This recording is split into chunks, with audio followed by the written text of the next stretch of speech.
Hi, Bother Brigade. Here's what's bothering me today.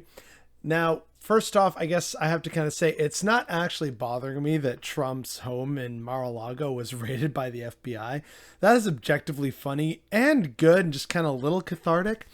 But there's an aspect to this that hasn't really been talked about too much. And so I want to at least bring it to the forefront for some people, because right now all I'm really seeing is Trump FBI raid on our side, like anywhere from center to the left, and then basically this is unconscionable, this is anti-democratic, welcome to fascism in America from the right wing, right? And there's got to be a bit of nuance here, so allow me to explain.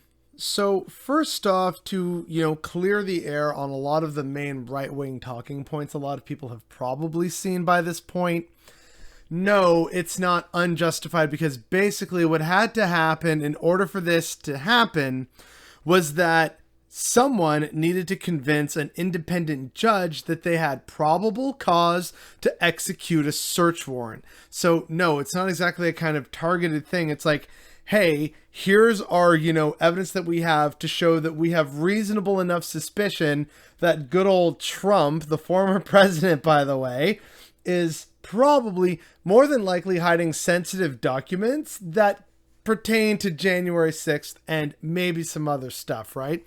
And that independent judge said, you know what? Yeah, I'm convinced. So here you go. Here's your search warrant. It was all done very much by the book. In fact, people didn't really know what was happening until, it happened. So no leaks. It was clearly a very small group of people. And that's why, of course, the right wing is saying, oh, it's the deep state. But it's the attorney general, a couple judges, and defense and prosecution. It's literally probably maybe enough people you could count on less than two hands that probably knew that this was going down. However, there's a part of this that hasn't really been talked about too much, which is that in order to likely avoid any kind of conflict with Trump's Secret Service detail, because I'm pretty sure all former presidents still get Secret Service details, in order to prevent any kind of confusion or potential loss of life or any conflict and stuff like that, they probably had to alert Trump's Secret Service detail that an FBI raid was going to happen. And unfortunately, the Secret Service has been kind of embroiled in some controversy recently.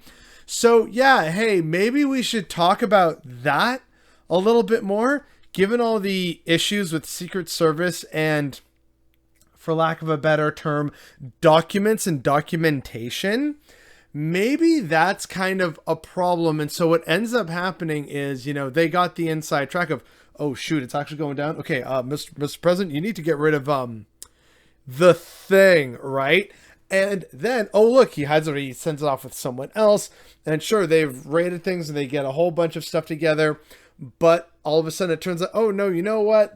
We didn't find what we were expecting to find. And oh boy, you can bet that that's going to be ammunition for everyone on the right wing, whether that's, the actual objective truth or not. And so that's really what I want to kind of just cover writ large here, is that the Secret Service that is responsible for Trump's safety was more than likely notified that the raid was going to take place. And unfortunately, because it's the Secret Service, we don't know whether one or two or some or all, or maybe even none of them, warned Trump about what was about to happen. Because here's another thing that, some people have mentioned, to their credit. In the wake of this raid happening, you would think that with all the other documentation that Trump has been served with, that if he was truly innocent, he would easily be crowing about it to anyone who would listen. He'd be doing interviews. He'd be on Telegram or whatever it is, Truth Social, whatever that terrible thing is he owns. That's a social media platform.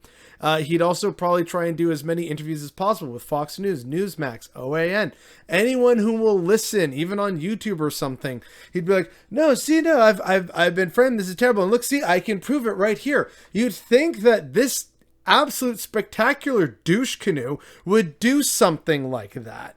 So that leads me to believe of two possibilities. Either he recognizes in some level that he's screwed and he's kind of just in quiet mode talking with a bunch of lawyers to see what they can work out, or he's absolutely screwed. And he's like panicking and who knows like what's going on with him in the background. Or he's absolutely, quote, in control and he doesn't have anything to worry about because he was notified of the FBI raid and managed to squirrel away the relevant documentation that the people investigating him are actually looking for.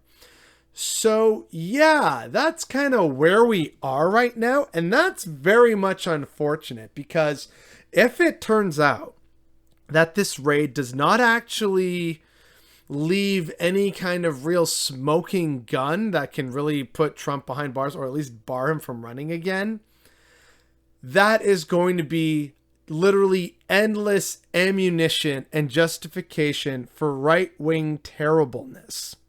So that's just something I want people to keep in mind in the aftermath of this. Like, yeah, sure, I had a good life. I was like, wait, what? They actually raided his home? Oh my God, I wish I could have been there. That's true. And we should all revel in that. But these other aspects of the situation that not many people, if anyone, is talking about should be talked about more and front of center in mind for a lot more people, especially in terms of how that could then result in, say, more right-wing ammunition and terrible talking points to justify all sorts of terribleness. And so the fact that that isn't being talked about is definitely what's bothering me today.